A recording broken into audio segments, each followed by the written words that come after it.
Hey guys, welcome to the light stand. Babe, do you want to introduce today's guest? Y'all are in for a treat, Drum man. roll. No sé cómo se. Ándale. We have Edna. Edna Tepezano Tepezano de Torres. de Torres. Tepezano de Torres. Okay. I don't We wanna should have asked you that before. Welcome to the light stand, dude. Thank you guys. How you feeling? I'm a little nervous, but more excited, more than anything. Yes. Okay, Awesome. nice. Is this your first podcast? I think so, yeah. Yeah? I think it's my first podcast. Nice. Nice. That's So awesome. let Thank me you, tell guys. let us tell you guys a little bit about Miss Edna. Well, you can share, and we didn't plan this. We're just going. We just hit play and we go. That's how we roll. When I first met you, well, I didn't meet you. I saw you singing on stage. I was like, dang, dude, what a voice. Yeah. What an amazing singer. Yeah. And then I think maybe a week or two later, I saw your, I don't know if you remember, babe, her testimony video. Mm-hmm. Yeah. And all I remember from your testimony, to be honest, was the part where you said, I almost quit singing, or I almost like didn't pursue my dream of singing or something like that. And I was like, what? Yeah. How? Like, she sings so amazing, you know? So I remember that going through my head, like, dang, pues good thing that you didn't listen to that voice, you know, and that you kept going, pushing through. So, and then when I met you, I think it was when we started doing the singing classes, I was like, oh, she's cool. You know, she's a cool person. Yeah. What about you? For sure. Yeah, I mean, the first time I saw you up in the stage singing, I was like, she has an angel voice. Like, no kidding. like there's little, I can tell you, I'm very honest. There's a lot of worshipers, but you and a couple of other people, like, you can feel the Holy Spirit every time you sing. Thank God. So I'm like, ugh, I love when you sing. I just close my eyes and I'm in the spirit and my heart just melts. Oh, So, thank God. Yes. Thank God for Yes. So many of you might know Edna, or might not. She's actually a worshiper in our church. Worship leader. Sorry. At Vino Nuevo Kessler, which is our main campus. So, yeah. So thank you for accepting the invite. Thank you guys for inviting me. Yes. Yeah. So, had you already heard of the light stand? Yes. Okay. Yes, I remember when you guys first started, like, posting and saying that you felt like God was moving you to do that. Yeah. And then, of course, like, I've heard the other podcasts, like, episodes from, like, Manny and Andrea. I was listening to it today, and I was just crying. It's so beautiful, like, what God does. And I know also, like, Abby, Adre, you know, Lily, all of them. It's really cool. That's awesome, dude. So, again, you know, some of our audience might know who you are just because you have a very public, you know, face and everything, and how God uses you and your gift. But for those listeners that are in other countries, how we shared with you, like, we have listeners in 33 countries. How? Yeah. That's crazy. That's awesome. For all those people, who's Edna? Before Edna, the worship leader, and the one that we got to know, and through that avenue we got to know you. Tell us who you are, who you be, girl. Where you from? Where you born? Born and raised in El Paso? No, I'm actually from Juarez, Ciudad Okay. Juarez. So just cross the border, and then that's Ciudad Juarez, Chihuahua, Mexico. And my parents were born there too, like all my sisters. And then we moved to El Paso. I think I was like 6 years old or so. And then I've been living here all my life. I was actually telling you guys earlier, like, it's gonna be my birthday tomorrow. I'm turning 30. Oh, Hey. So I think, yeah, I've been here for almost 24 years in El Paso. Wow. Yeah, and so I haven't been member and volunteer at Vino Nuevo El Paso for long. I think I've only been there for, well, no, yeah, it's gonna be 5 years. I mean, it's not that little, but not that long. And yeah, that's where I met my husband. We've been married for a month. No, a month. I was Sorry. like, okay. He's gonna hear it. He's gonna be like, "What?" Shout out, Chalice. Much love, bro. We've been married for a year and 3 months, almost 4. Oh, Yeah, and it's been congratulations. awesome. We have 2 dogs. I love dogs. We adopted our first puppy last year. Okay. His name is August. He's all like white, and then he has a little black spot on his left eye. And then last year too, like in December, we adopted another dog. He's a husky. We picked him off the street. Like we couldn't find the owners or anything, so we were like, let's keep him. And his name's Birdie. So yeah. And aside from that, yeah, well, that's pretty much me right now. Nice. Okay, Do you have any siblings? Yeah, I do. I have 3 older sisters. Okay. They're like 9, 10, and 14 years older than me. Wow. Yeah. So We're you're all the baby. girls. Yeah, I'm the baby. Oh wow. Yeah, I was like the... What's that called? Like, well, pilon? when you... Yeah. Like, I remember because I heard Manny's Yeah. testimony today. It's Oh, like, I was that's a pilon. Yeah. And I was like, me too. My mom had me when she was 41. Oh wow. Yeah. About to turn 42. Oh wow. Wow. That is crazy. Yeah. That's awesome though. Yeah, it's crazy. Yeah, I feel like my oldest sister, she's like a mother figure in a way. And then there's my other sister, Sandra. She's the one that I see more often because she lives here. And then Nancy is the other one, like the youngest from all my sisters. Okay. And she's the one that I actually lived with the longest because she was at home with my mom while I was there. Okay. Yeah.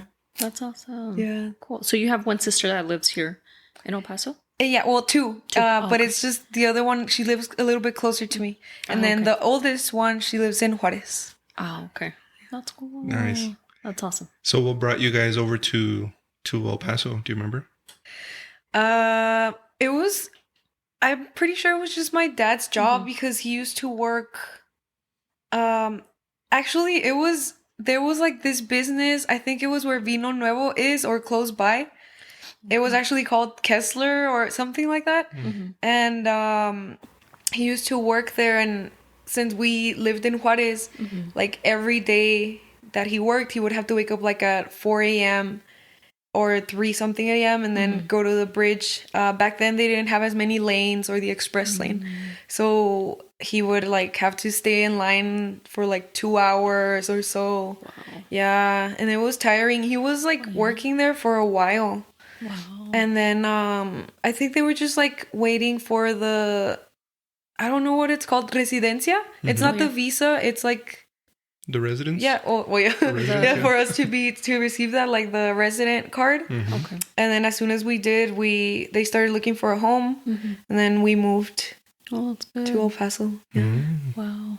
So you were around 6 years old. Yeah, I that think happened. 6 or almost 7, but I do remember like that El Paso is really different from Juarez, not just based on what I see now because I still go from time to time, but I remember that it was so quiet when we moved here. I would cry like no one plays outside. There's not a lot of kids outside, and it was just so different.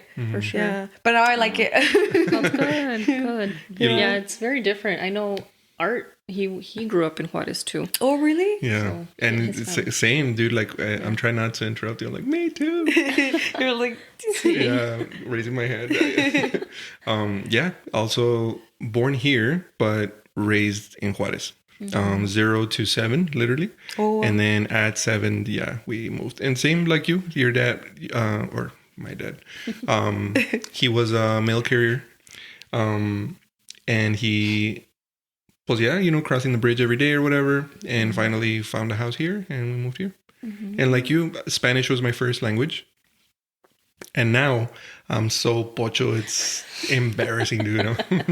And I speak Spanglish sometimes. Yeah, and me too. So si se te sale un Spanglish, it's okay. Yes. Just like right now. Yeah. That's good. Like, yeah, it's all good. This is our podcast, man. Y'all don't pay us. Y'all really don't, bro. I was so worried, like, am I gonna should I speak Spanish? But it's because I feel like the less I speak English, which I haven't been speaking a lot of English lately, the more I struggle. Like even right now, I feel like my tongue feels weird. Oh wow. And like I can't hear an accent on you. Like it sounds like you know, like you don't have an accent. Yeah. And then me, I do feel like my accent is stronger right now. Like I'm articulating more. Like because I feel like my tongue's not moving. I don't know. It's weird. Yeah, I know. I got you. Oh, pero yeah, don't, if you feel comfortable speaking more in Spanish, let us know. Or if you answer, I'll ask the question in English y tú la contestas en español. Como se te haga más a gusto, más mejor. Sí. Yeah, the accent was really challenging to get rid of because it's my regular accent right here. I'm just kidding. No, dude. So right here. Right here. Know what I'm talking about? He's actually Texan. Real Texan. So I got my cow right outside. My cow. My cow. I meant to say my horse. Oh yeah, her name's Peach. That's her dog's name? Yeah. Oh. She's a little...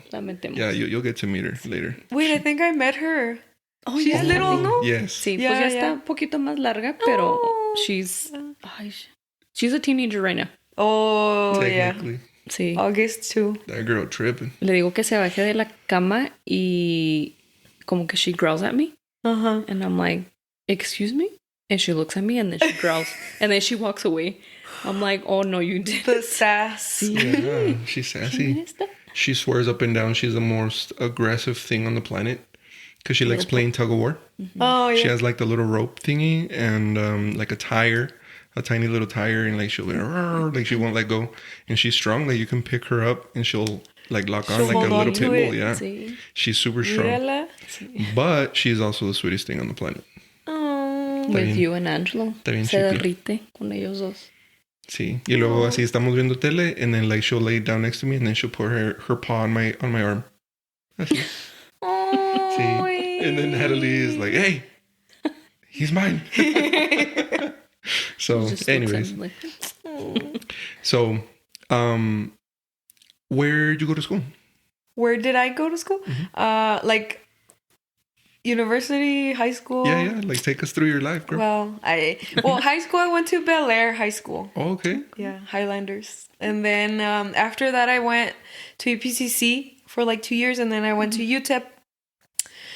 But that's where like my educational journey kind of went downhill for a second because I was just young and immature, and I believe that it's also like, I don't know if every youngest sibling is like that, but I feel like since I was the youngest and everyone was older than me, se me hacía fácil muchas cosas. I thought like I didn't see like the danger in like not going to class or not studying, not turning in assignments.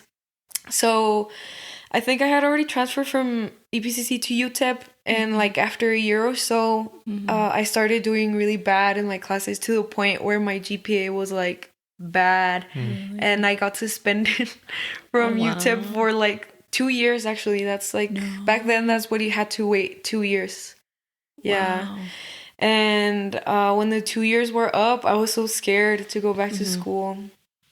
But I remember like it's just, I feel like that was a really good moment to define my character. Like God used that moment because, well, when you don't, sometimes in the hard moments, like when you don't want to do something or when you're afraid or etc., like you're brave and you take that step of faith. And well, yeah, I applied, and thankfully I got accepted because by then they had switched to another dean, because the dean who suspended me, she was really mean. And I remember she told me, like, when she suspended me, like, you shouldn't have come to the university, like you're gonna do worse if you come back, blah, blah, blah. Like really bad. She was angry.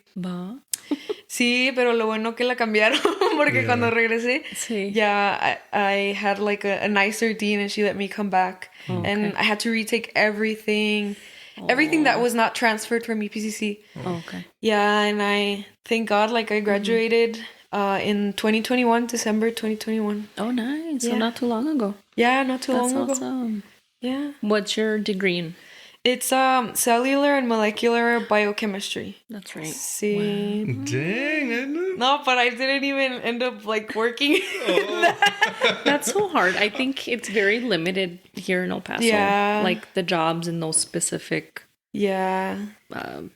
In that field. right in that field. Yeah, and I didn't get experience. Like if you go to college right now and you're listening to this and you do want to like if you do like your degree, just make sure to get experience like cuz then you might struggle after like me finding a job In that field. in that field. That Yeah, yeah, Gotcha.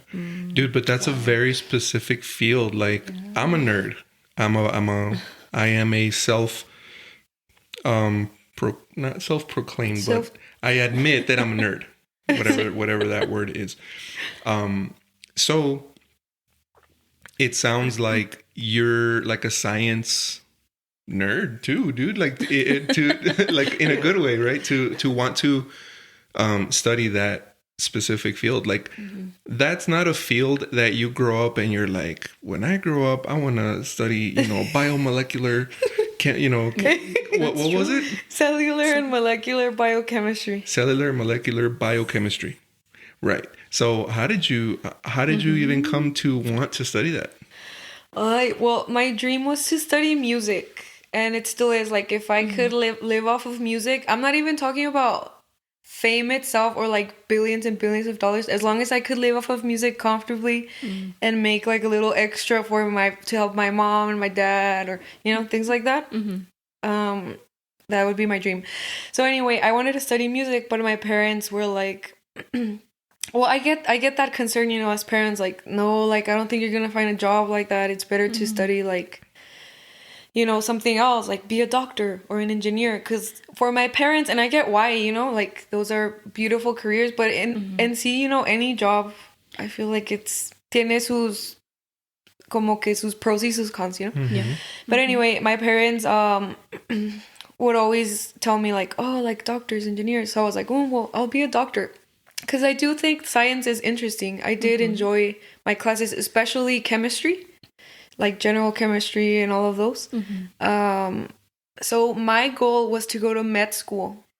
And the second time around, like when I came back after the suspension, I was like really set on like getting like super good grades. And like I did start volunteering in a lab and I was set to go to med school, pero after pandemic, I was like, well, during pandemic, actually, I feel like when everything slowed down and we were all at home and taking classes online, I was like, I don't like this. Like, I know pandemic was tough. And like, I imagine even music majors were like, oh, I hate taking classes online. Or maybe not all of them, but some. Right.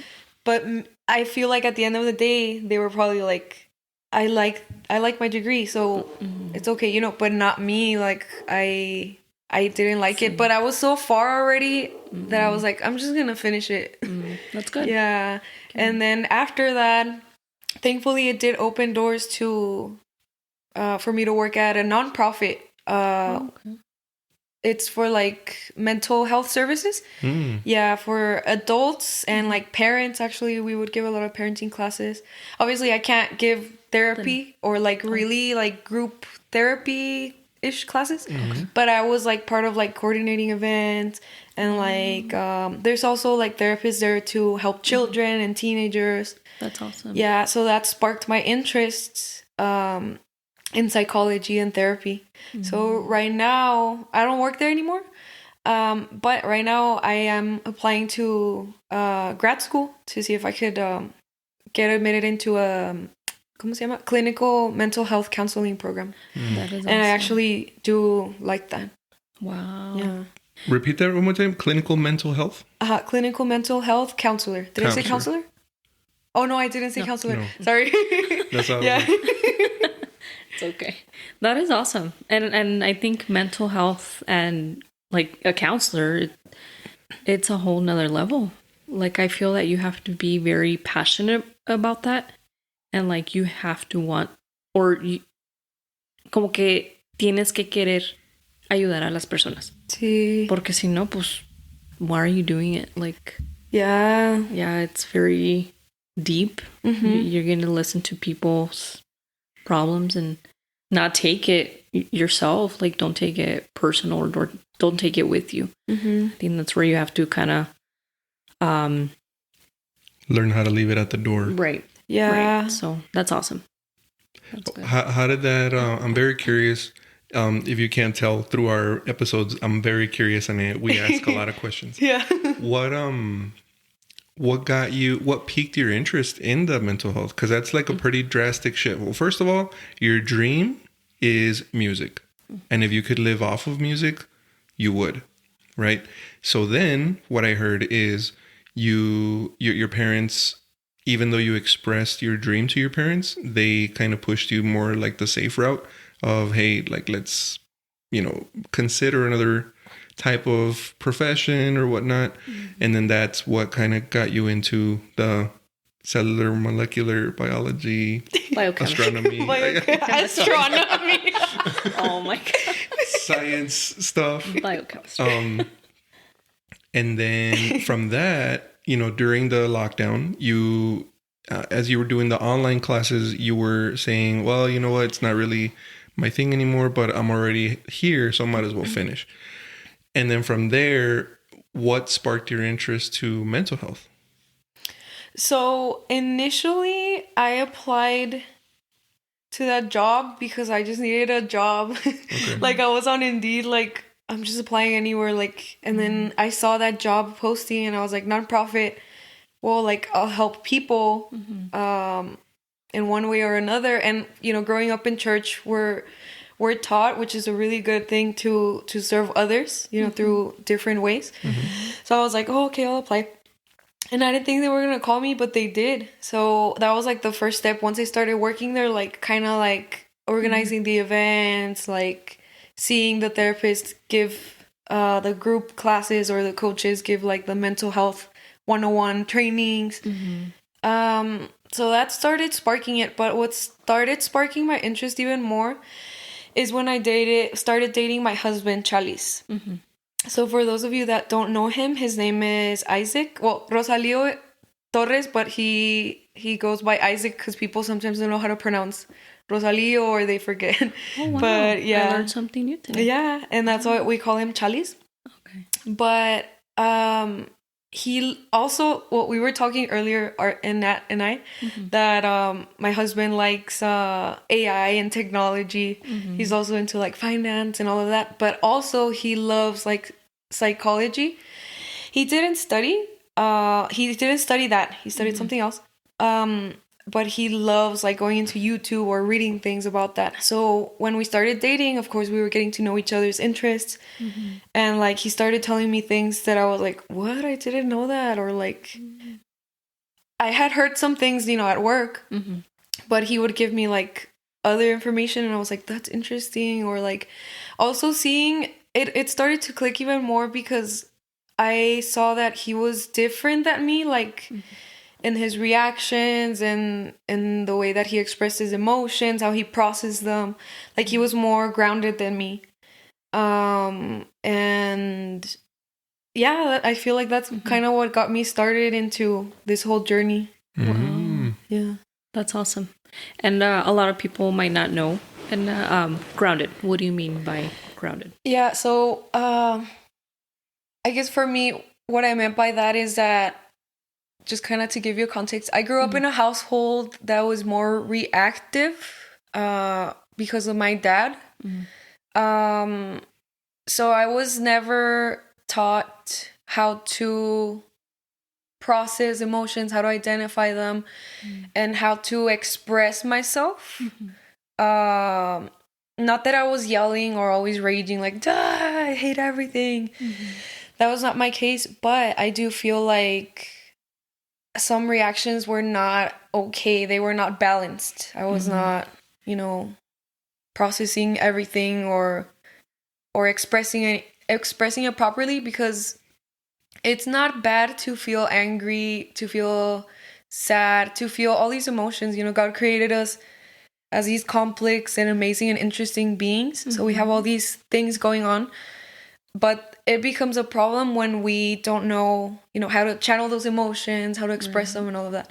So that was basically what happened to me when I started dating him. Like, why doesn't he react like this when this happens? And why do I maybe become a little bit more passive aggressive, like more quiet and like angry, like here without saying anything? Or how come he knows how to like express when something bothered him or if he's sad, and I don't, so I started becoming more curious, and like I started connecting the dots, because back then it didn't click. Well, before I met Chali's and before I started working there, it didn't click that, we absorb everything from our families when we're little, Yeah.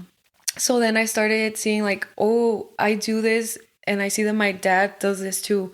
Or like maybe my mom does this too. Or even things that I started developing when I was older, Yeah, so it was really like not shocking, but kind of like mind-blowing. Yeah. And that's kind of like where God started a process with me. I think the relationship was like a little preview of that, like kind of seeing like something different, like a different environment with Chali's, which a beautiful environment, because he's really patient, he's really kind. And then when we got married, I feel like that's when, well, we were together more, and then I lost my job, the one at the nonprofit. Okay. And then obviously when you first get married, you're like fixing the house, you're not going out with your friends a lot. We got married like in December, so that's when all the activities kind of start slowing down at church. Yeah. So there was a lot of time to think whenever he would leave to work, and I would stay home. Like I was applying for jobs and trying to stay busy, but there was still like more stillness. Yeah. So I feel like in the middle of that, like more like calm routine, I was able to think more, because I feel like sometimes when we get too busy, we're like, we go to work and then go to church. After church, we go with friends. And then we're just like up and down, a lot of us. We don't take the time to sit down and think like, why am I reacting like this? Or like, why did this bother me? And then we tend to put things like in the back of the closet in our minds, even emotions or thoughts or things that hurt us or caused trauma or something. Yeah. And like it starts accumulating. So like years and years pass by, and then it's like a ticking bomb. Yeah.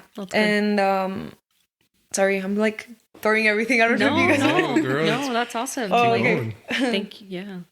So that ticking bomb for me was when when I lost my job and we had just gotten married.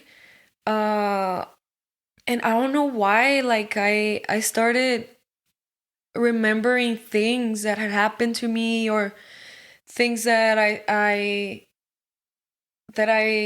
or like just emotions and thoughts and memories, they started coming back in, and I would even cry with Charlie's like, I don't know why I remembered this, and I don't know why I'm feeling like this, and it was just overwhelming. Like that had never happened to me, and it was kind of like a splash in the face with cold water, because I had never sat down to really analyze my emotions. So it was overwhelming. But I'm really thankful that Charlie's, my husband, was there for me, that God used him, because if I hadn't married him, like let's say that I was still single, I feel like, and it's not because of Charlie's, it's because of God's plan, Right. I feel that I would have still been avoiding a lot of things. Yeah. So he helped you process and realize, like, hey, why is he acting or not reacting like you said? Yeah. And como que when you have those times by yourself and in your own thoughts, you're like, and it's good that you were able to recognize those feelings and put the work in and sit down. And I don't know if you wrote these things down, like what helped you process and put these thoughts in order. Like, would you write these things down? What it would vary. Like, I am not naturally a person that like likes to think a lot about you know what's going on with me, or like you know like I wasn't a very analytical person, or like you know self-analyzing myself. So at first I would do what I would always do, like whenever I would get sad before I got married, like I would just like kind of just not process it, just kind of I know I feel sadness, but I would just feed those thoughts instead of like channeling it in a positive way, writing it down, you know, things like that, or seeking help. I would just like kind of like feed those thoughts and like things that were hurting me, like in the present, or people that were hurting me in the present or in the past, whatever. Okay. Or even things about myself that I didn't like, and insecurities or my character. I would just like replay the thoughts over and over again. So it was not in a I wasn't obsessed, but it was like I feel like it was like a constant thing throughout the day, every day. Wow. And then other days I would just like write it on my phone. I have an app, I forgot, but it's like a prayer list kind of app. Oh, awesome. And I wrote down, like I still have it there. And I would write down like the things that I was struggling, or things that I felt against other people. I would write down the names, like even if it was hurtful, because even doing that for me was really hurtful. Yeah. But it was mostly like for the first year, it was just mostly like struggling with those thoughts and just being there by myself. Like I was also struggling a lot because, well, I know not all women do this, but before I got married, I started, you know, we women have to determine, you know, do we want kids with our husbands? Yeah. We determine if we want them right away, or if not, what are the options, you know? Right. And so I started taking birth control. And, you know, aside from all the things that were going in my mind, I feel like by the time we had gotten married, it started kicking in, like affecting my hormone levels. Oh, yeah. For sure. And that kind of like made my emotions worse. Like it heightened what I was feeling. Yeah. Yeah. For sure. Yeah. Birth control, I mean, nothing against it for anyone who takes it. Yeah. But I didn't take it because it affected my hormones right away. And it was just, like you said, it heightened what you were feeling. So if you were feeling anxious or you were angry, it would double it, I feel. And so, yeah, I totally get it. And that, I mean, it's awesome that you were able to recognize those things and put the work into it. And your husband also held a safe space for you. Yeah, definitely. So that's awesome that he didn't like judge you, or he didn't criticize you for having those feelings. Yeah. So that's very important. That's awesome. That's so awesome, man. There's so much I want to unpack, because you are just dropping bomb after bomb after bomb. But I don't want to interrupt. But this is amazing. First of all, thank you for your honesty, and thank you for your vulnerability. Yes. I love Tim Ross's podcast, The Basement. Oh, yeah. And he says that vulnerability is his superpower. And I declare that, you know, I'm like, dude, that's so true. Yeah, that's true. Because there is no such thing as darkness itself. Darkness is just the absence of light. So as soon as light comes into darkness, which is what the light stand is about, the darkness disappears. Darkness cannot exist on its own, right? It's not like a thing. So I believe as soon as you bring things to the light, it loses its power. And I think whatever you keep in the dark is what the enemy will use against you, because it feels like a secret, or it feels dirty, or it feels like it was incorrect, and it brings shame to you. And shame is not from God. Shame is from the devil. And anxiety and all this stuff, negative thoughts, right, are from the enemy. Positive thoughts are from God. And thanks to The Basement, I listened to the most recent, or one of the most recent episodes with Dr. Anita Phillips. Oh my gosh! The book is amazing. Oh my gosh! What an episode, man! Like, what an episode! Dr. Anita Phillips, thank you so much for what you do, ma'am. I know you're never going to listen to us, but like, just thank you. You know, if it goes through the airwaves to the universe and into your ears somehow. But look, I want to quote her book. It's called The Garden Within. Like an hour into this episode, I turned to Natalie in the car. I was like, I have to have her book. Yeah. And Natalie surprised me. Like we had like a little date breakfast and stuff, and like, oh, let's go look at some houses and we're oh, okay, cool, blah, blah. Let's just cruise around. And then I was like, all right, babe, what else do you want to do? She's like, oh, like let's go home, but we need to stop by Barnes Noble. I was like, why? Like, oh, so we could pick up your book. I was like, oh, you bought me the book. Sí. That was nice. Mientras que here I go with my Spanish. While he was driving, I ordered the book right away. I'm like, oh, let me do it. And it's funny because he loves reading. I don't know if you can tell, he has a bunch of books. Yeah. But he mentioned the book, and he's always mentioning books. And I'm like, you know what? Let me order it. But I never do that. It's rare. And I did it this time, so I'm like, it was meant to be. Truly, man. But the book is amazing if you can get it. Like, yes. It's so good because she, again, I'm a nerd. And she speaks to my nerd so amazingly. Like she brings theology with biology and how God and the amazing wonders that God does is reflected in psychology, biology, and obviously theology. So let me read to y'all real quick something from this book here. And it's funny because Edna, you were just mentioning about COVID. So, quote, the overwhelming impact of what began in 2020, the COVID-19 pandemic, vicious debates about closed churches, masks, and politics, heightened experiences of racial trauma and injustice seemed to inspire truce between faith communities and mental health communities, albeit an uneasy one. The emotional suffering wrought by the pandemic wasn't choosy. People of all faiths or no faith found themselves newly in the grip of depression, anxiety, panic attacks, and addiction relapses. More churches than ever began discussing mental health from their platforms, in their staff meetings and online with their parishioners.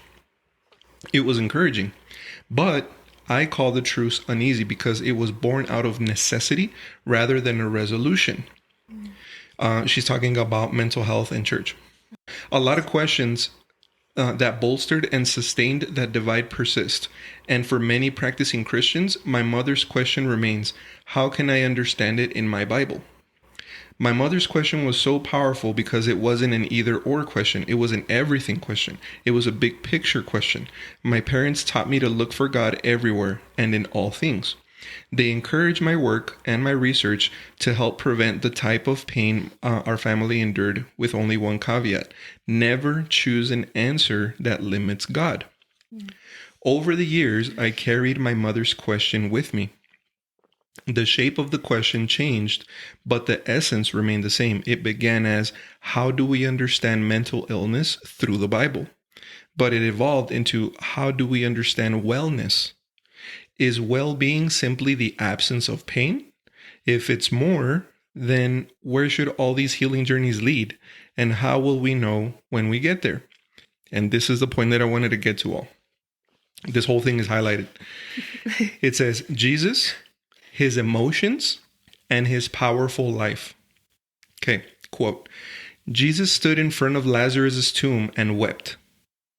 He wept. John 11:35. When he showed up in Jerusalem and found the template set up to change money instead of lives, Jesus unleashed a whip and table flips. Matthew 21:12. He got angry. Later, in a garden, wrestling with the most intense feelings of anguish we can imagine, our soon-to-be Savior turned his face toward heaven and begged to be rescued from a brutal end. Luke 22:42. Then on the cross, about to offer his last full measure of devotion, Jesus hit the hardest wall of all. He could not feel his Father's presence. Jesus expressed those feelings of abandonment, distress, and despair through the words of Psalm 22:1. He asked the question that pain One day, plant in my heart and in yours. Jesus asked his Father, why? Mark 15:34. Jesus literally knows what our hearts feel in our weakest moments because he felt it too. How do I know? Because the Bible tells me so. And Hebrews 4:15, for we have not a high priest which cannot be touched with the feeling of our infirmities, but was in all points tempted like as we are, yet without sin. This verse tells us that Jesus experienced every form of physical and emotional pain that we do. Not only that, but Jesus also expressed those feelings with his words and through his body, which means feeling isn't failing because Jesus never failed. Have you ever deeply grieved the loss of a loved one and then felt guilty for not feeling better sooner since you know that you will have to see them again in heaven? Have you ever been rightfully furious but held it in because you believed it would be wrong to express your anger?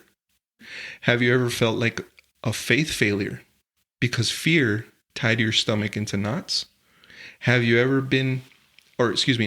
desperately wanted an explanation from God, but thought you might be struck with lightning for crying out, why?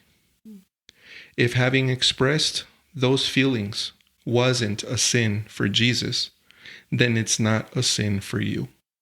No emotion is a sin. Yeah.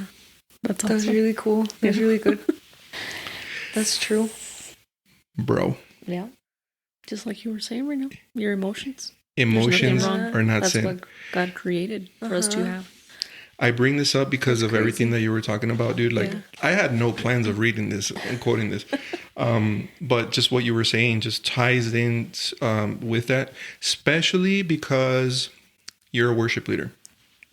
And I'm a worship leader.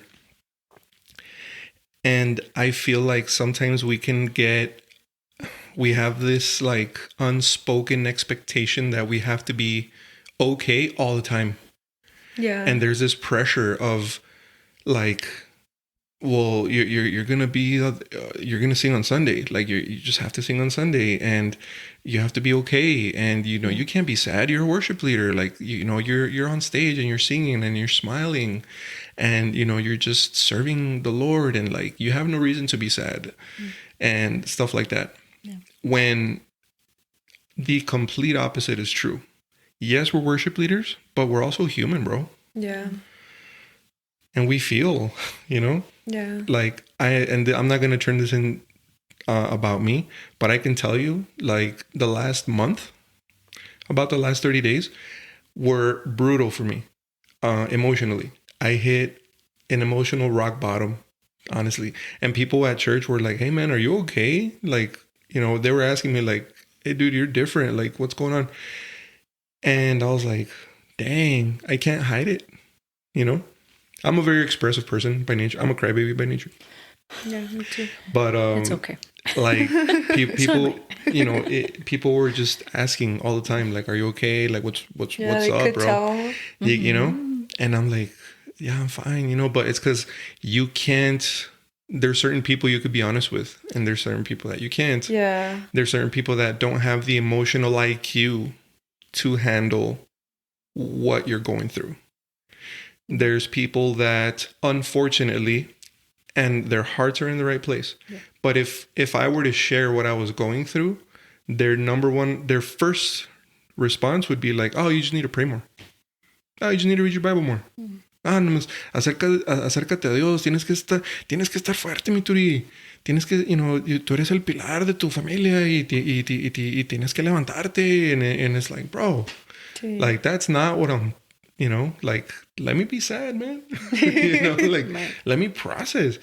And to your point, Edna, when I love that you said that you got curious about why you reacted one way and why Chalice reacted another way or didn't react another way. And like how you were attuned to that difference. Yeah. Because that curiosity, shout out Lily, ooh, she has helped me, both of us, but I'm talking right now. She's helped me so much, bro. She's studying psychology. Yeah, she's told me. That's really, really cool. Yeah, she's... And bro, she's awesome. she's amazing, dude. I love her to death. Her and Chio, for of course, shout out to you. But curiosity. You know, I had language of like, oh, I hate feeling like this. And oh, like me estoy cayendo mal porque ya, o sea, ya, snap out of it. Like, you know, just let's keep moving forward. And she would stop me, bro. And she'd be like, hey, can you be kind to my friend? Mm-hmm. Like, be kind to yourself, you know? Yeah. She's like, stop beating yourself up. Like, and so who told you that feeling that is a bad thing? Yeah. And I was like, true. Whoa. Like, just wake up calls. Because like you, I didn't grow up in a home of emotional intelligence per se. Like, it was just, I saw my dad process things his way. I saw my mom yell out the roof and down the street, you know, everyone could hear her when she would get mad and stuff. Yeah. But to your point again, in your childhood, you kind of start recording those things in your memory as normal. Yeah. And subconsciously, as you're growing up, you're setting your parents and plus your environment is setting like a baseline of normal. Mm-hmm. And then you get married and you discover a whole bunch of things that are not normal. Mm-hmm.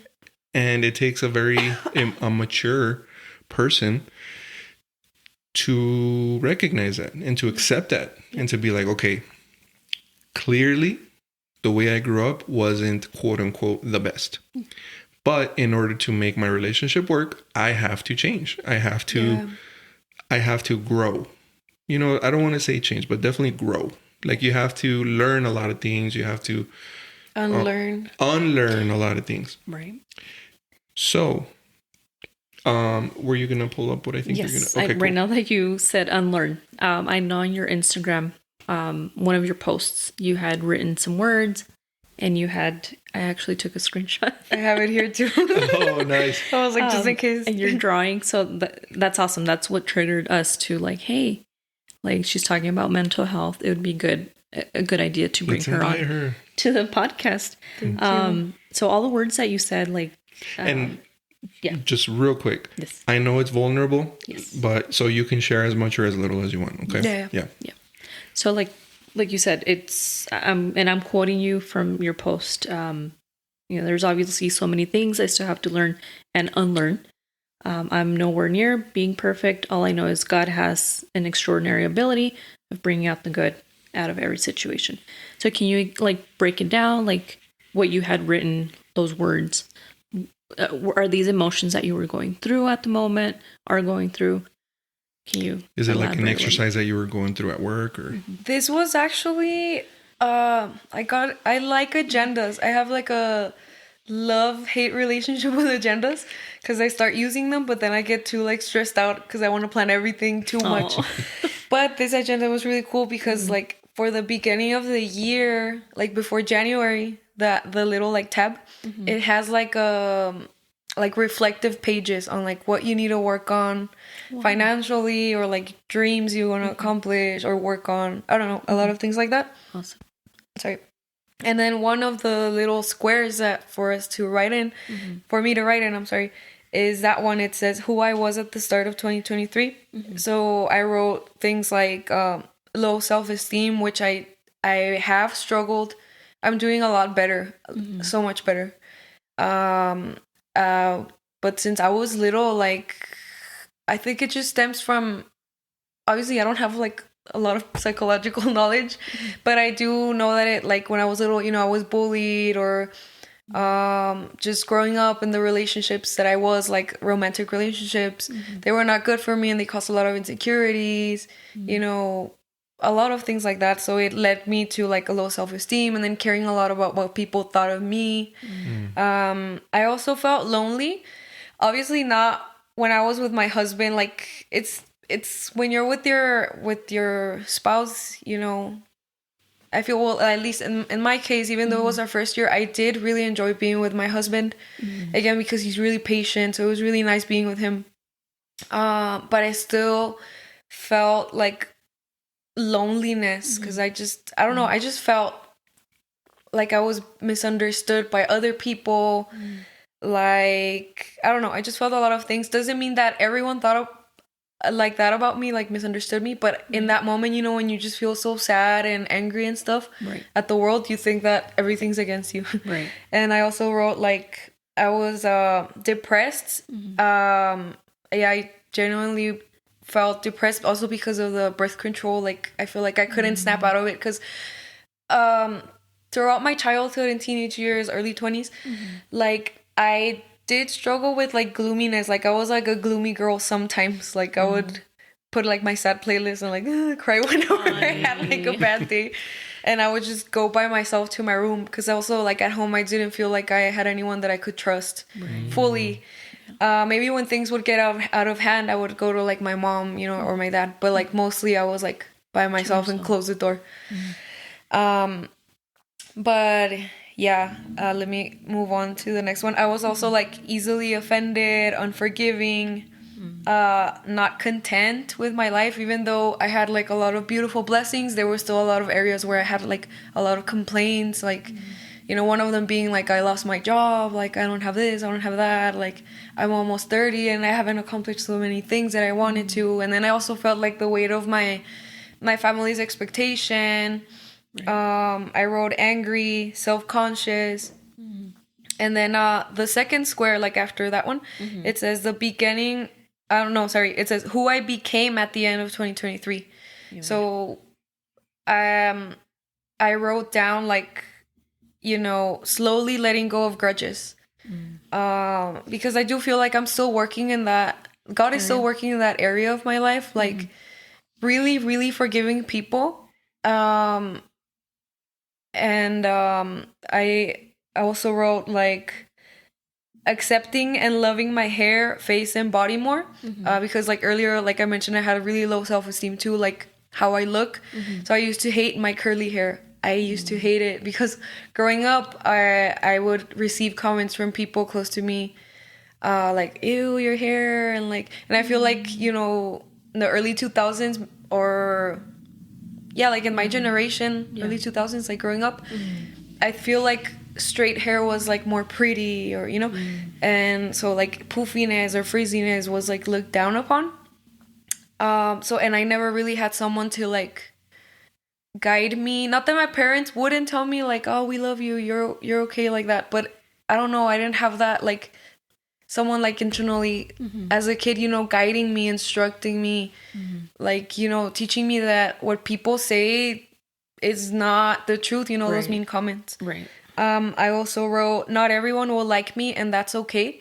And what I meant by this line is, like, not that I'm gonna be, like, mean to everyone on purpose, or, like, but sometimes even if you try really hard, people are just not gonna really like you, or maybe knowingly or unknowingly throughout your life, you might mess up, you might hurt people, you know, and even if you try to make amends, they might still, you know, not like you or not be very fond of you. But we can't take that to heart. Also, we can't take others people's well-being lightly, or, you know, like, hurting people is, like, you know, we're hurting a soul. But still, we can't, like, I was taking everything too hard, like, oh my god, that person, like, looked at me like that, they don't like me, or they think this about me, or they don't know the full context, like, oh my god, what are they saying? You know, it was like I was saying earlier, like, constantly replaying in my mind. And it was like, there were days when I was like, God, just take me, like, I can't, like, it was a lot of, like, messy thoughts. It was too crowded in there. I also wrote reaching out to people more. So something that would happen to me, and I've heard that it happens to other people, is that, like, when I'm going through, like, when I was going through that dark patch, I was just focusing on myself a lot, and I didn't seek for help outside of my husband. And then I also didn't realize that other people are also going through it, like, going through a lot of things. Like you just mentioned, you know, in the past month, you were going through something, and then, you know, like, maybe back then I wouldn't have even realized, you know, that other people are going through stuff. So I started reaching out to other women, you know, kind of opening up to them, my friends, Leslie Gonzalez. I don't know if you know her. From West, Campus West, one of our campuses here in El Paso, for those of you that aren't from our church. And I would open up with her. Also, Mariana Palma. And then I started opening up a little bit more with one of my sisters and my mom. And I also started reaching out to friends more. Like if they told me that they were going through something, I would be more intentional. That's good. In doing that. And I wrote more things, but like the most important one is the more hungry for God. Like I mentioned, like the way that I would deal with things is that I would just like go by myself and like be quiet and like cry it out and let my thoughts take over. Yeah. But it got to a point where I was like, no, like I need to be more constant. Yeah, and opening up to people and seeking help. Yeah. But also like in prayer and meditating the word, but not just reading it like, oh, check mark, I read Genesis first chapter, check mark, and like going through it, but actually seeing like, what does this mean? Or like, what is happening? And it's so funny, like I was telling my husband that now it's like I used to not like Genesis or Exodus and like, a lot of like the parts of the Old Testament. But now it's like I enjoy it. I like all the Bible tea. It's That's amazing. Good. Like it's like a lot of things happening and you're like, why would God like use these people? And then it's kind of like it's a mirror because you're like, well, I'm like that too. Like I've lied, I've messed up, or I've been insecure, I've doubted God, this and this and that, but I don't know. It's just that's God has been using, like he's been speaking to my life and using, both bad and good circumstances, people around me, and like most importantly, his word it's just like awakened parts of me that were, slowly dying. It sounds dramatic, but really like I don't know, just God is really good. That's awesome. Yeah. Wow. Thank you for sharing. Like I'm looking at the picture, the drawing and what you wrote down, and it's awesome. Like from the beginning to the end. And I mean, you're still working on it. Yeah. We're always getting better. We're never going to be perfect. But we can get close to it. This is amazing. So thank you for sharing. Thank you. Dude, something else that I noticed about your picture, your drawing, is that in the beginning of 2023, you drew like a silhouette, and I'm assuming it's you, and there's tears coming down the face. Wow. And then, I'm not a great artist, but yeah, those are tears. Wow. And then on the bottom, awesome. You have your hair and then your earrings. Smile. Sorry. Is it your hair and your earrings? Like, is that your ear? Oh, yeah, that's supposed to be awesome. My earring. I just picked up on it. Oh, okay, good observation. Oh, okay, I see the smile on the bottom. The smile. And I noticed that in the sad picture, you have like a dark colored shirt. And in the happy picture, you have a white shirt with little hearts. So it's like, I pay attention to little things. I'm very observant. And I pay attention to those little things of like, okay, this kind of signifies a little bit more self-love, more self-acceptance. Yeah. That is awesome. And that's huge. For sure. I as I read, as Natalie and I were looking at your post there, I identified a lot with you because I was also a people pleaser. And I was always concerned about what people thought of me. And, if I'm walking down the hallway and I see two kids whispering, they must be talking about me. And, what are they saying about me? And I'm just personalizing everything. Like, if I hear laughter down the hallway, they're probably laughing about me.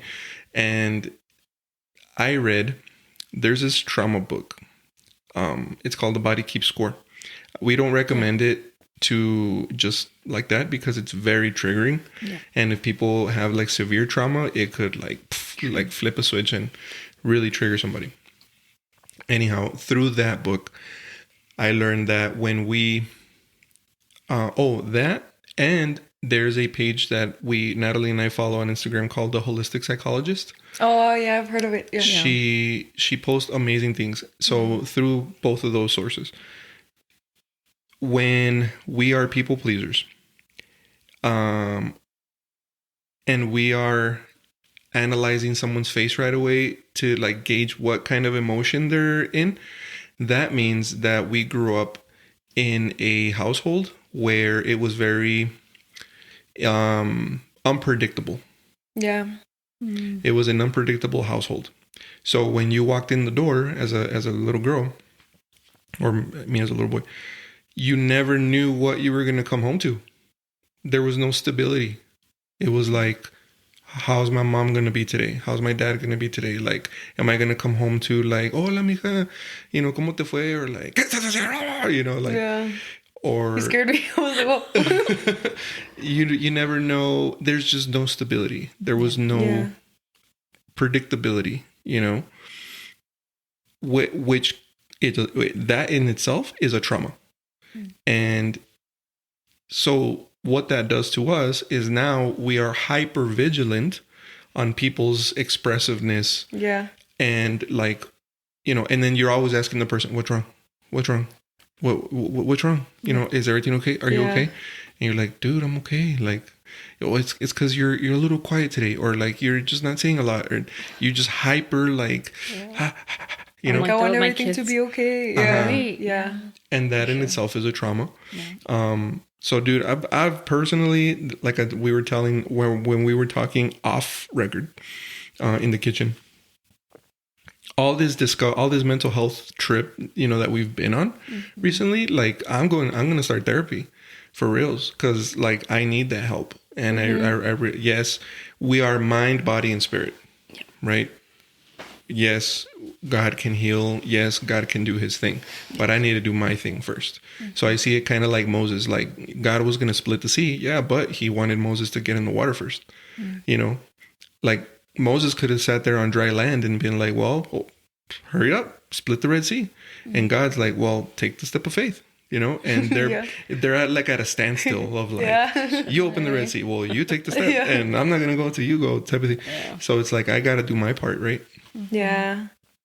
Anyways, more on that part about therapy. Yeah, I think it's really helpful, because many of us didn't grow up learning, like I had mentioned earlier, like how to identify emotions. Like maybe like I see little kids today. Well, not a lot, because I'm not around a lot of kids, but maybe they don't, like, I see that some don't even know why they're angry or what they're feeling or how to express it correctly, or, you know, or a lot of more things that we don't know. And I feel like therapists help you to understand and connect the dots, you know, kind of what you were telling us right now, like, you know, people pleasers, like it most likely means that you grew up in a ¿cómo dijiste? Unpredictable setting at home. Yeah. So I think it's really helpful. Just as we have like, you know, Bible classes that help you break down like a lot of symbolism or the context or historical stuff about the Bible. It's therapy like helps you to understand a lot of those things, like about emotions, your mind. For sure. And I think, you know, God does use therapists. You know, I do think you do have to be careful nowadays, you know, who you go with. Make sure that they don't have like values that are extremely like different than yours, or, you know. But yeah, I think that's really good. I tried one therapist last year. I wasn't able to continue, but I do want to keep going. Although I'm in a much better place, I do want to, you know, keep understanding things that I don't understand. For sure. Yeah. You know, something that I read, or something that I learned recently, as I sat down with this, with a very trusted source that is in that realm, is that the reason, like you were saying, that you were curious of why do I react this way? Why do I feel this way? And why does this trigger me, type of thing? Is because when there's trauma there of stuff that happened to you when you were little, in the now, as you start remembering things, like you were saying, like memories started coming to you, which is what happened to me. Wow. You're still processing it like a 2, 3, 4, 5-year-old Edna. Even in your tomorrow 30, even in your now, when the memory is coming to you and the feeling and that emotion is coming to you, it's still like you were little, which is why it feels so raw, you know? Yeah. So, yeah, dude, that's why I was in that hole, because it was like it just happened. And I'll just say it. Natalie and I went to, this had just hit me, and this memory was so vivid of what had happened to me. I was like 3 or 4. And it was so, and I was expressing to Natalie like because she was like, "What's wrong, dude? Like, you're not you. There's clearly something happening." And we were on our way to Walmart to get something to eat, to cook. And we park in the parking lot, and I lost it, bro. I started bawling, but like in a way that I've never cried. Yeah. I'm talking like wailing. Yeah. And así hace cuenta como cuando un niño, no sé, de 3 años, like, you know, really slams his toe on the floor, like, que le dan un golpe así bien recio, and you know those cries that there's no noise coming out, it's But just like, yeah. Yeah. You know, but like the expression is there, but like, there's no noise coming, like no sound coming up. Haz de cuenta, bro, like, you know, Sí. and because it felt like it had just happened again. So that needs to be processed out, you know, and through, like you said, the right therapist, someone that's not gonna, no, pues espérate que salilen la estrella de Marte con la luna de Júpiter, y obviously, you know, that's not the right person. Right. I'm looking for a Christian therapist, which is, you know, it's hard to find apparently. Sí. But I've been searching. Yeah. And if you're listening to this and you know someone in the area, even if it's like Las Cruces or something, I'm super down. For sure. Holla, send us a DM. But anyways, yeah. Awesome. But no, back to your drawing and the words that you wrote down. I can also relate. I also was bullied. I would criticize myself, or I think with me it was more of comparison, like comparing myself with other girls. Yeah. And it's like, okay, they're like this, or they have what I don't have. And that's the worst thing you can do. Compare yourself. So I'm glad that I'm going to keep saying it, that you knew how to distinguish, and you picked up on, you know what, I'm dwelling on these thoughts, on these dark thoughts.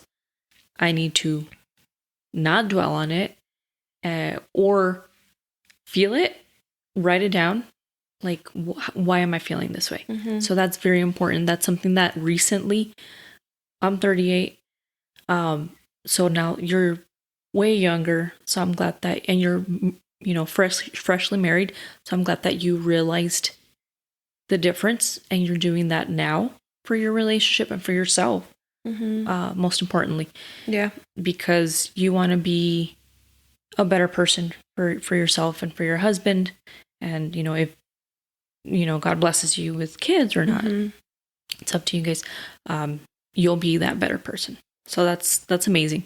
I mean, our kids are 16 and 15, and I'm still learning. I'm sorry, what did I say? 16 and 17. 16 and 17. Yeah. Unos adultos. Casi. Yeah, casi. But time will pass you by so quick. So I'm glad that you are doing the work now.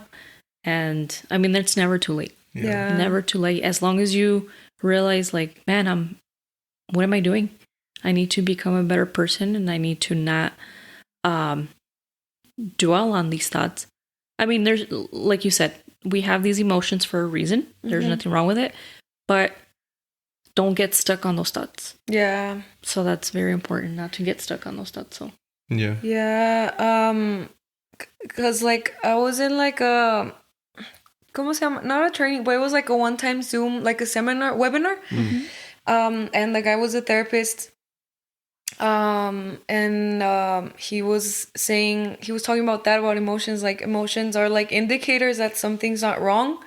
like, I forgot it's in Spanish. I should have taken a picture of it. But it's like, well, that temporary pain is there to tell you something, and it could be your ally, you know, kind of like to be like, okay, what's wrong? What's happening? What do you need to do? You know? Right. But if you just like keep pushing everything to the side and to the side, it could lead to worse things, and that pain could like stay there for a long time. Right. And right now when you were talking about, you know, that it's good that I'm doing this for myself and my husband and my children, God willing. I did think about my children, like when I started feeling kind of weird, like it was like that sadness and all that, like anxiety, stress, all of that. It was like, it was not normal. It was like a little bit before my actual wedding day. I started thinking like I need to be better for my kids, and I had never thought about that until that point. And then of course when I got married, it was even like more of like a motivation for me to do it. Obviously right now I'm saying it like it was so easy, but no, like there were days after days like in a row where I was like struggling. But I do feel really thankful with God, because I do feel like my children are gonna have, and I say this with faith, and also, you know, based on where I am now with my husband, I do feel like they're gonna have a better life than me. Yeah, I do think about my children, and I don't want them to feel like I was absent in any way, like emotionally, physically, right? You know, yeah, I want to be better. Good. That's good. Yeah. Just the fact, dude, that you are intentional about that already puts you ages ahead of so many other people. And you're literally breaking generational curses. Yeah. That's what a generational curse breaker does. Is they realize where they come from, and they do everything in their power to make it better for the next generation. And the emotional part is everything. Well, emotional and spiritual part. Yeah. The last two Wednesdays of the 318 de Hombre a Hombre thingies, the men's classes, men's groups, Pastor Mike has talked about broken people raise broken people. Yeah. Hurt people. So if a nation will never heal if a state doesn't heal, and a state will not heal if a community doesn't heal. A community won't heal if families don't heal. Families don't heal if men don't heal. Dang. You know, man, and it's so true, because how much do you see that generation? Oh, well, my dad was a drunk and his dad was a drunk and da da da da. I use drugs because my dad used drugs and his dad used drugs, or whatever. 3 generations above me, every single man in my line back 3 generations left their wife for another family. I decided that is not going to be me. I'm breaking that chain in Jesus' name. And it's intentional. It's a lot of hard work, because there is a spiritual factor to it. Yeah. But I applaud you, Edna, like you and Chalisa, because I know he's, you know, done the work, and it sounds like he's doing the work too, and, you know, learning too. So just the fact that you guys are taking that bull by the reins, right? And like having that in the forefront of your mind. That's amazing. Yeah. Your kids are not, you know, they're not going to be conscious of it, but when time passes, they're going to thank you for the work that you're doing now. And it's uncomfortable. It's not fun, because you have to relive a lot of memories, sometimes a lot of trauma. And you do have to relive that, you know, through a qualified therapist and EMDR and all the stuff that you have to go through. But eventually, like, you can heal those pieces. Lily actually explained it really cool. So picture like a brick wall. And at the very bottom, like the first layer of bricks is your foundation, right? And then on top of that layer, you build another layer of bricks and another layer and another layer. when we have trauma, unresolved trauma, it's like your foundation of bricks is cracked. Like there's cracks in the bricks in the bottom. And the more weight that you add, a job, a career, a school, a degree, a child, a second child, a third child, chores at the house, like all that stress is gonna bear down on the foundation, right? And if your foundation isn't good, it's all gonna come down eventually, and like you said, you're gonna have like this, breakdown. Yeah. So that makes a lot of sense. what healing does is you're basically going in with cement there and repairing all the cracks in your foundation, so that it's strong for everything else that you're gonna build up on. That's really good. Yeah, So for sure. I want to shift gears here and ask you. It's you said you grew up in church. When did you go from I believe in God because that's what my parents have been telling me to you actually believed in God? Like you felt His presence. You knew that Jesus was your Lord. Like when was that? Walk us through that. Yeah. So, I was like 20 years old, about to turn 21, and I was in like an on and off romantic relationship. That it was just like really, really toxic. That's another thing. If you guys are like jumping from relationship to relationship, whoever is listening to this, like that's not healthy.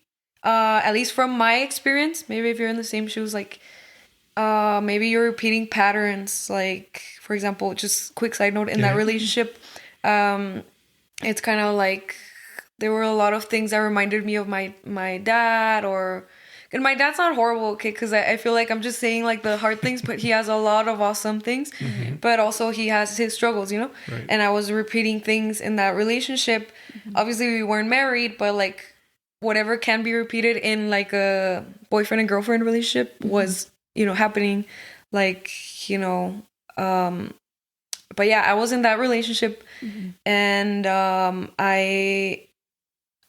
something like really, really like not, ¿cómo se dice fuerte? Como una situación muy fuerte. Well, a difficult situation, we could say, happened, and it just broke me. Like, it was so hard for me. And I feel like prior to that situation, I had never prayed or looked for God as much as I did.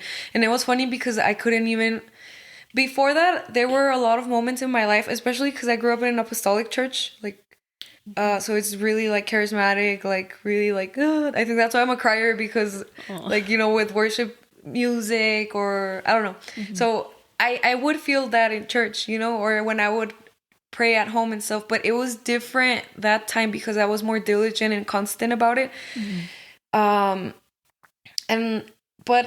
the more that I was looking for Him, the less that I could feel Him. Like, it was like a silence. I can't explain it. I don't know why. I don't know why I couldn't feel Him, but I was like, I'm not gonna give up. Like, I just want to seek you, God. I need guidance. Of course, that relationship ended, but I was dealing like with the problems after that, like, that had affected me, caused problems in my family. So it was just a mess. It was a mess. And I feel like there were times when I didn't even want to read the Bible. Like, it was hard. It was difficult, but I feel like God rewarded my persistence and like being constant, because like after weeks and weeks of searching, I feel like, boom, like I felt God. And maybe like people that maybe have not experienced that might be like, what, how does that feel? And it's just like, I felt His peace. I felt His joy, even though I wasn't a really like joyful person all the time at home. Like, at home is where we really show who we truly are. So obviously, like, I would have clashes with my sister, or like my parents, with my dad. I would get so frustrated. But no, I was like I felt like the fruits of the Holy Spirit, like never before, you know, like joy when everything was falling apart. Then I felt a lot of patience, love. Even my dad, I remember back then, he was like, he told my mom, what is Daniela? That's my middle name, Daniela. Oh, okay. They call me, everyone at home calls me Daniela. He was like, is Daniela dating someone? Or like, what is going on? Because she's so happy. My mom was like, no, that's God. Like, that's God. Like, she's been looking for God. So yeah, I feel like that's awesome. like, that was the first time that I ever like really dived. I don't know. Dove deep in like a search for God. Yeah, that's awesome. Wow. And then what made you get into worship? Like, what made you get into singing? Well, my mom and like my sisters and my dad, they tell me that ever since I was little, like that I could talk or make noises, that I would sing a lot. And then my dad, he bought me like a little like karaoke tiny boombox, like the what's the name of those toys? Play-Doh? No, not Play-Doh, but play something. Play School. Play School, yeah. Oh, okay. It was like a little like machine that had a cassette. And then like 2 little microphones. And then my dad bought it for me. I was like a toddler, like 3 years old, I think.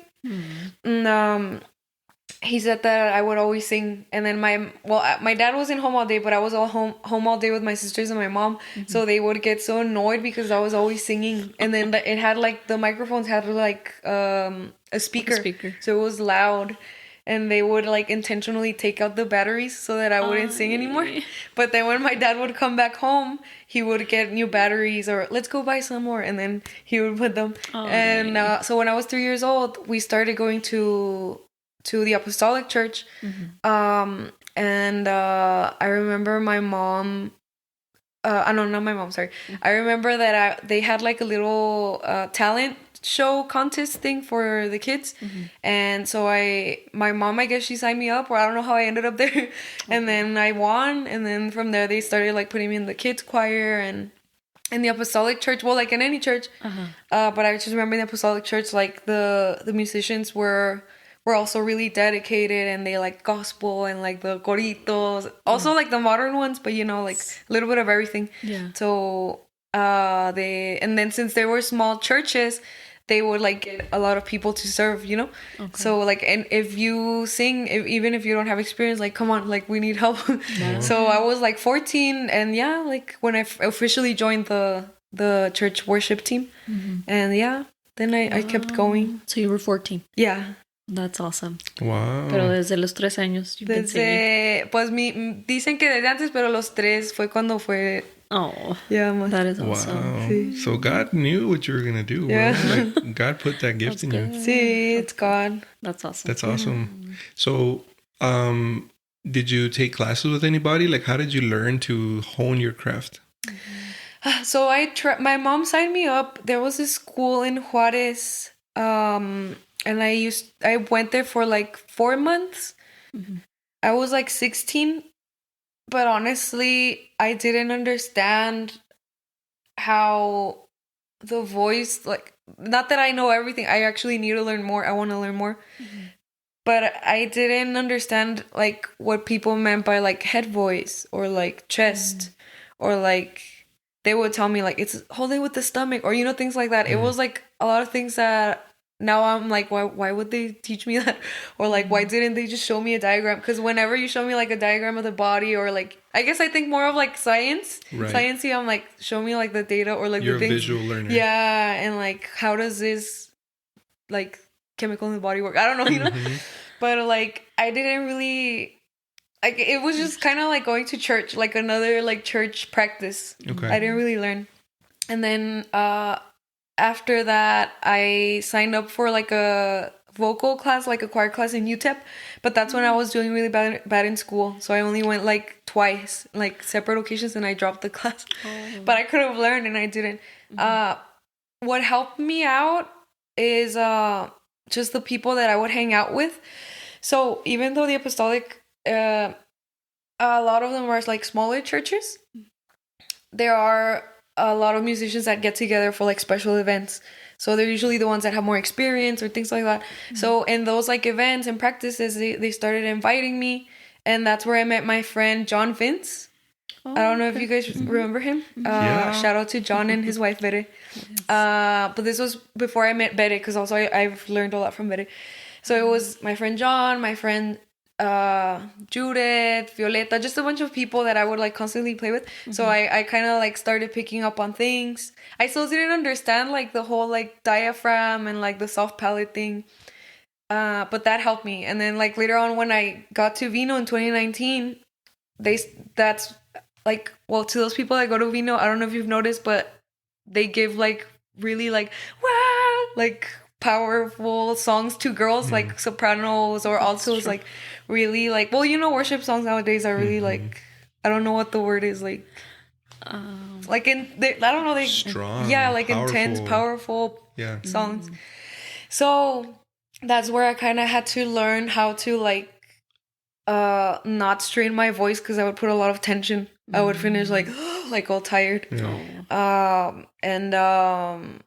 Yeah, I guess I got on YouTube, and like there's this girl, I forgot, no, never mind, I forgot her name. She's like a vocal coach, and she kind of like, she showed the anatomy of like the soft palate and all of that, and I was like, oh, so that's how it works. And that's when I started like putting it to practice. Yeah, but I do want to go with like a teacher like in the future, so that I could like keep learning. And I do need to practice more, because I don't practice every day. I feel like I'm getting sloppy. Like, I need to practice more. Yeah, that's my story. That's awesome. Dang, dude. Yeah. So, you know, since we're talking about this practicing thing and everything like that, thank you for, I don't know who put you on the horrific assignment to have to coach all of us that were learning to sing. I know. And we had to record ourselves when we started leading, and then like you had to break down the songs and stuff like that. So I'm sorry, bro. No, I'm sorry, because I don't know a lot. Because I wish I had known more, you know, to like give more information. No, it was. But you guys did great, and like a lot of. Oh, sorry, I interrupted you, but just real quick. Yeah. Like, there's like new people now in the music school, but like a lot of people like that I was like with, you know, with you guys. You guys have gone really far because of all the effort that you guys have put in. You know, I know that you also were with Abby, you know, in Northeast. She gives a lot of pointers, and like, you know, there's all these other people that have contributed to that. So, but it's you guys' efforts. If you wouldn't have said that you didn't know like the difference of the head voice and like from diaphragm or whatever, I wouldn't have known that you didn't know. Because I mean, I guess we see you in, you know, on the stage singing so well. I wouldn't have known. Yeah, I exposed myself. I hid my secret. Nat always tells me that she loves when you sing I Love You. Yeah. I Love You? Right? I think it's called I Love You. It's from Upper Room. Well, Upper Room sings it. Yeah. No. I'm gonna have to look for it now. But every time she hears that song, she's like, that's Edna's song. That's Edna's song. Like, when you sing it and when Natalia used to sing it, oh my god. Abby too. Like all the girls. Yeah. Uh-huh. I died. I just want to love you. That's the one. I just want to love you. Déjame. Now I'm gonna have to look for it. Okay. Porque... So while you look for it. Sí. Yo, what? I don't know Yeah. which one it is. So I'm gonna give context to everyone that has no idea what the heck we're talking about. Our church is really focused on having their musicians hone their craft and, you know, just improve and get better. So in their effort to do so, they started these classes, like semesters of singing classes and guitar classes and bass and drums, everything, all the instruments. And when I was starting to learn the singing part, I had a horrific self-image of how I sounded and everything. I was super insecure because I was comparing myself to Edna's husband and Josh and Valo and all these people. And I was like, man, dude, I'm never like, why? I'd be asking God, like, why? Why this? Like, what? Can I just play the guitar? Why do you want me to sing it? You know? And now God's revealed that. And I'm like, oh, okay, fine. Like, I'm going to do it just because you're saying to do it. Yeah. But in the process of learning, I actually auditioned twice and got rejected twice. It wasn't until my third audition that they said, go for it. But in the learning process, they had you, Edna, listening to us through a recording, and then you would have to give us feedback.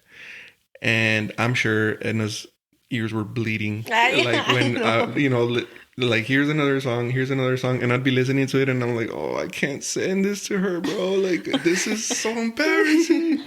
And this and that. But, just super thankful, for all the feedback that I still have a lot of the videos and stuff like that on harmonizing and all this stuff. So yeah, we have a master in the room. Yes. So awesome stuff, dude. Thank you. Yes. And Abby too. Did you find it? Yes, I did. Well, it's called I Just Love You. I Just Love You. No sé. I just love you. A ver, Play. Dale. déjame. A ver. Esta la canta featuring Abby Gamboa. Song Birdie. Oh, sí. Yo te amo. Okay, Yo Te Amo. Oh my gosh. That song is really beautiful. Yes. Can you go to the chorus real quick and just play it, like, but no more than like 5 seconds because of the copyright thing. Put it up on the mic.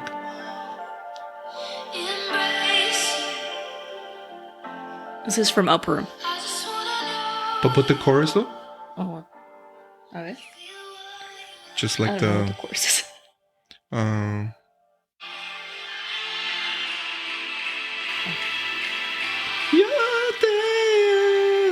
Right? Yo te amo. Yes. Yo te amo. Sí. Yeah. Oh yeah. Yo te amo. Oh, okay. I'm sorry. I'm like. But yes. I love you.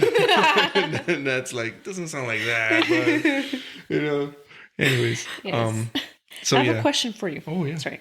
For me quick. or Yeah, for for you? Yes. or for Art? You see me every day. Why me? What is your definition of worship? Worship, pues todo lo que hacemos. Ay, ya me cambié a español. Well, O sea, everything we do, no, literally, and I feel like maybe some people might be like, oh, like, that's so, like, the typical answer, but literally, like, I used to think it was just, like, up there, when we sing, but it's more than that, like, how we serve others, how we are with our spouse, how we are with our children, how generous we are with those people that need it, how we love others. Everything that we do unto others, we also do it unto God. And yeah, that is worship. Like, todo lo que hacemos. Not just singing. Sí, no nomás cantar, not just singing. Porque todo viene de Dios. Y todo lo bueno refleja qué tan bueno es Dios. Y todo regresa a Él. Uf. Todo lo que hacemos es para Él. Wow. Awesome. Thank you. One more question. La tengo en inglés, so I'm gonna ask you in English. Yeah. Sorry. No, you're good. I need to switch back to... No, you're good. What are some of your musical influences? Oh my gosh. Well, lately I like Upper Room. It's been Upper Room. I love that the music is so intimate and really, like, not sentimental, but I don't know what the word is, but really, like, like, it just makes you want to cry. I think they're in the Holy Spirit, like, if not all the time, like 99% of the time. Yeah. All their songs, I can feel it, like, in my heart. It feels beautiful. And then we went, my husband and I, with my husband's family, my family on his side, we went to the I don't know what campus it is, but I don't know if there's two in Dallas or one, but we went to, I guess, the main one. It's awesome. Worship is awesome. That is of Upper Room? Yeah, Upper Room. So in what was the church called? Upper Room. Oh, that's the church called. Oh, yeah. I just said it. Sorry. Reaction. You guys should have seen the way Edna looked at me like, I just said it. Sorry, I'm laughing into the microphone. That was priceless. Dude, yeah, that was funny. I've never seen that look on Edna, bro. I got to experience it. ¿Qué hablas? I just said, bro. Whoa. That was awesome. That was funny. Upper room, I just said. El cuarto de arriba. El cuarto de arriba. Oh, that's awesome. But yeah, upper room. I just don't know which campus it was because they have two. Oh, okay. But yeah, it was awesome. That is cool. Good thing you know. You tell us because it's not too far. If we're always, wherever in Dallas. On a Sunday or something. That would be cool. Yeah. You just have to get there early because there's a lot of people, and then they have like an overflow room. But I know that I don't know if they're in the same place, but they would send like people who didn't fit inside, like into like another room with like a, what's it called? Projector and the screen. Yeah. Okay. Good thing. So just to wrap up, and we shared with you, what the light stands about. We want to be the light in the dark.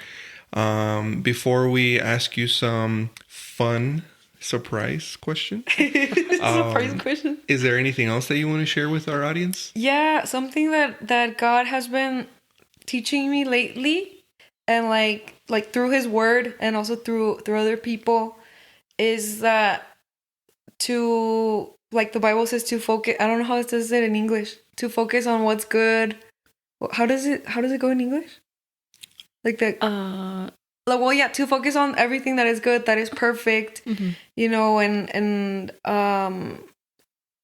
especially when we're going through difficult times. And I know it's hard because sometimes we might be sick, or maybe someone passed away, or going through grief, or maybe like kind of like coming into terms with trauma, or maybe we're having a hormonal imbalance. And sometimes it's like, well, how can I focus? But even in the secular world, we have things like gratitude journals, write down this, so it makes sense that that we focus on God's Word. Like whenever you feel anxious, even as you're going through it, focus on God's Word, focus on what's eternal, because everything here on earth is just gonna pass. Like everything is fleeting, everything ends eventually. Right. So focus on the blessings that God has given you, but most of all, like focus on His Word, and choose to have faith that there is joy in His presence.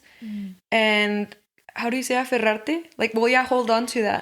Hold on to that, even when you don't feel it, when you don't see things. Like, hold on to that. And then there's a song that has been on my mind for the past few weeks. I don't want to say that. I'm really bad with the exact verses and the wording, but it says like something like that. Like, you have shown me, you bring me joy in your presence. You have shown me the path of life. You bring me joy in your presence, and you show me the delights of living life by your side.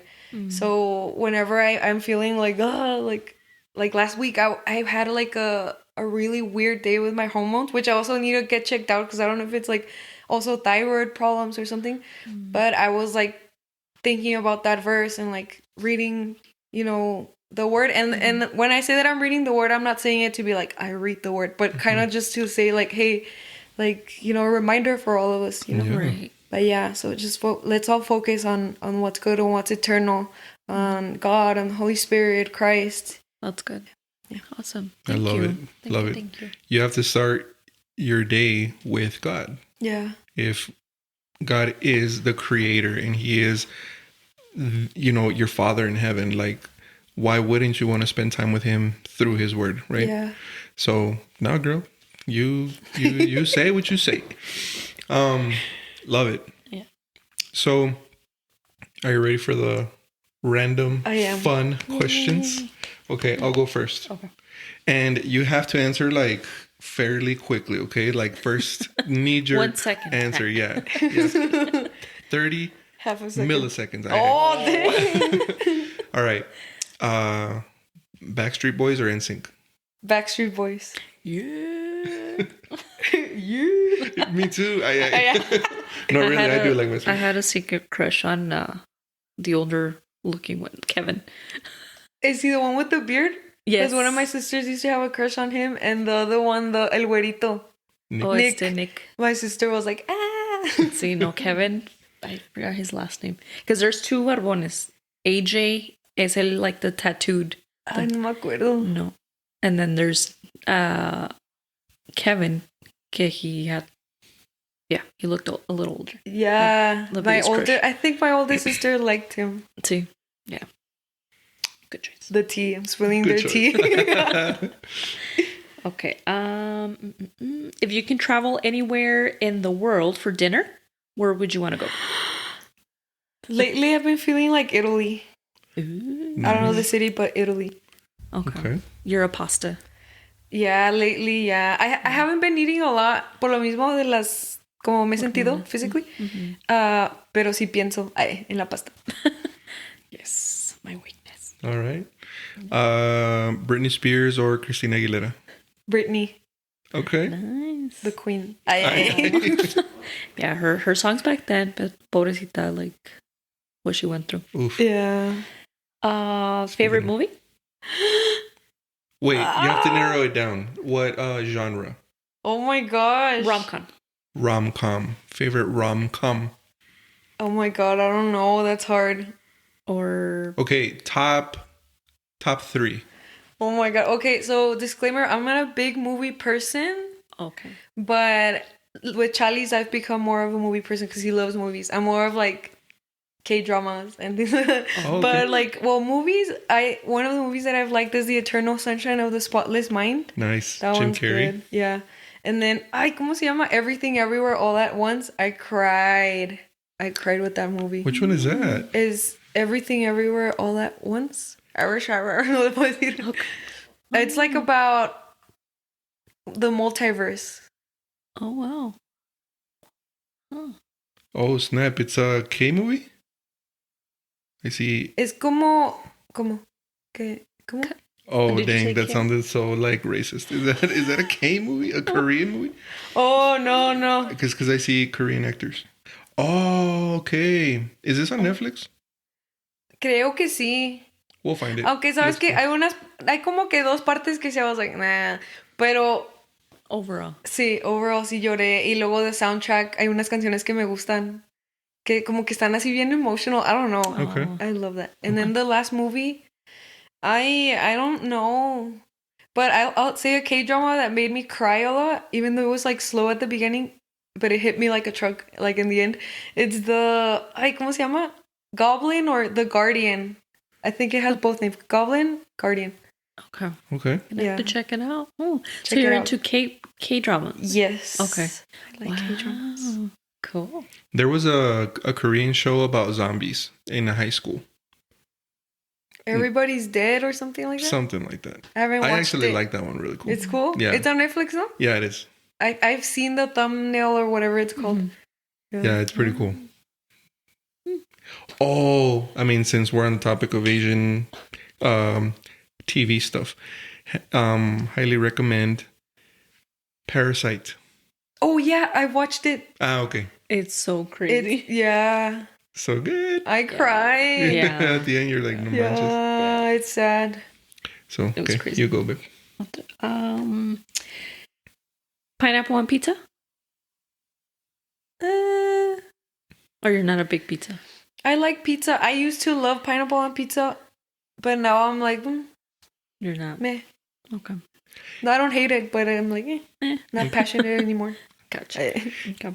If you could get a phone call from an artist to collab with and sign a record deal with, who would it be? That's a good Oh my gosh. And you only have one. Ooh. Oh my gosh, I don't know.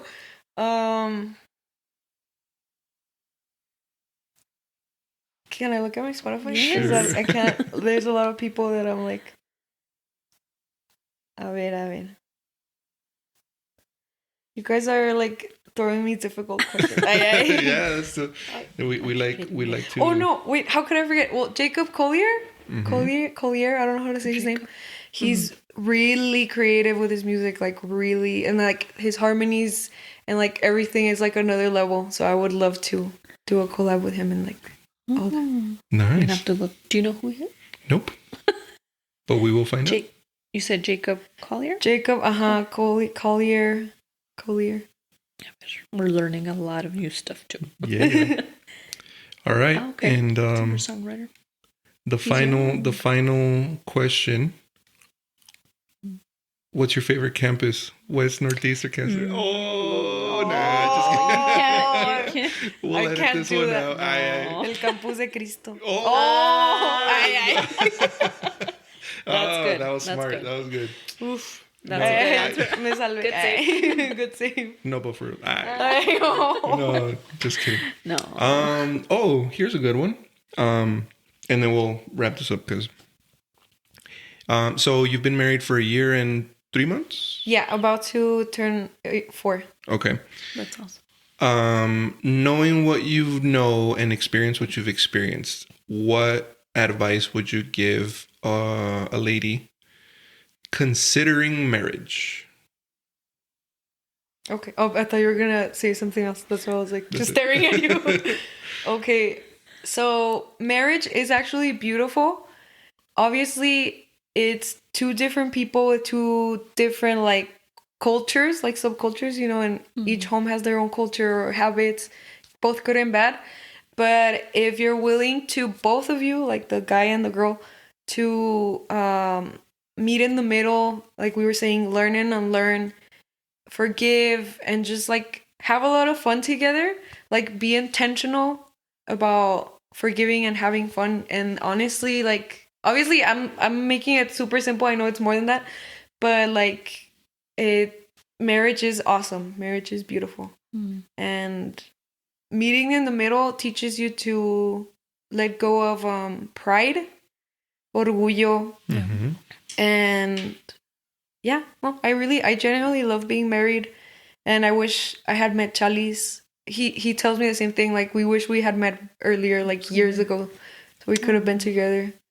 Yeah. Oh, that's awesome. 1, 2, 3. Oh. That's awesome, man. Thank you. Well, Edna, thank you so much Yes. Thank for you, coming guys. over. So much fun. We had a blast with this conversation. Guys, let us know. Put us in the DM. If you don't follow us, we are _lightstand on Instagram. Leave us a review on Spotify, on Apple Podcasts, wherever you listen to, Google Chrome, Google, whatever it's called.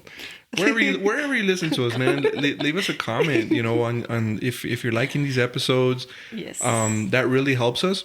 For sure. With the algorithm, since we're not making any money, you could at least leave a comment, man, of like, you know, what you're liking. No, I'm just kidding. Please. Please. You know, who else would you like to have on the show? And you know, we'll be praying for everybody. God bless you. Any closing thoughts? Just thank you guys for having me. It was really nice being here with you guys. And no, that's it. Thank you guys. Okay. Thank you guys for your patience. I know I'm not really eloquent, especially in English, but I'm glad to be here. You did amazing. So thank you. I didn't press record, bro. No, I'm just kidding. my heart. We're gonna have to do the entire thing over. And that's like, bye. It's past my I best gotta time. go. I'm sleepy already. Right. I'm turning 30. Oh, no nos dijeron. Tell me we're dinosaurs without telling us we're dinosaurs. All right, guys. Have a great one. Have a good night. Have a good day wherever. Stay out of trouble. God bless you. Good night. Bye.